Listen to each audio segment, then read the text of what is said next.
ഓം പരാശക്തി നമ. ഒരു കുട്ടി, അവൻ്റെ കയ്യിൽ എപ്പോഴും ഒരു പാവയുണ്ട്. ഒരു ചിമ്പൻസിയുടെ രൂപമുള്ള പാവ. ഉണ്ണുമ്പോഴും ഉറങ്ങുമ്പോഴും അവൻ്റെ കയ്യിൽ അത് എപ്പോഴും ഉണ്ടാകും. എടുത്തു മാറ്റിയാൽ കരയും. ഉറങ്ങുമ്പോഴാണ് അവൻ്റെ അമ്മ അത് എടുത്തു മാറ്റുക.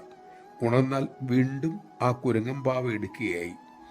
കുറേ കാലം കഴിഞ്ഞു. ഒരു നാൾ അവൻ്റെ സകല പാവകളും, ആ കുരങ്ങൻ്റെ പാവ ഉൾപ്പെടെ, മുറിയുടെ മൂലയിൽ കിടക്കുന്നത് കണ്ടു. അവൻ അപ്പോൾ ഇരിക്കുന്നത് ഒരു മുച്ചക്ര സൈക്കിളിലാണ്. പാവയോടുള്ള ഇഷ്ടം മാറി. ഇപ്പോൾ സൈക്കിളിനോടായി പ്രിയം. മറ്റു കുട്ടികൾ ആ പാവകൾ എടുക്കുമ്പോഴും അവന് ഒരു പരാതിയുമില്ല. ഇനി കാലം കുറെ കഴിയുമ്പോൾ ഇരുചക്രവും പിന്നീട് മോട്ടോർ ബൈക്കും കാറും അവന് വേണ്ടപ്പെട്ടതാകും. അതോടെ മറ്റുള്ളവ തഴയപ്പെടും. ഇത് നമ്മൾ കണ്ടിട്ടുണ്ടല്ലോ മക്കളെ. പക്ഷേ സാധകൻ്റെ, ഭക്തൻ്റെ, അവൻ്റെ സമീപം എത്തിച്ചേരുന്ന വസ്തുക്കളെ, വിഷയങ്ങളെ ബോധപൂർവം അവൻ മറികടക്കണം. അതിനുള്ള ശക്തിയും അറിവും വളർത്തണം. ഈശ്വരനെ മാത്രം മതിയെന്ന് നിശ്ചയിക്കണം. നമഃശിവായ.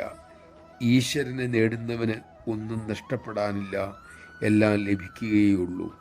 മറ്റുള്ളതൊക്കെ നിസ്സാരമാണെന്ന് തോന്നിയാൽ മാത്രമേ ഈശ്വരനെ തേടാനും നേടാനും ഉള്ള വിവേകം നമുക്ക് ലഭിക്കൂ.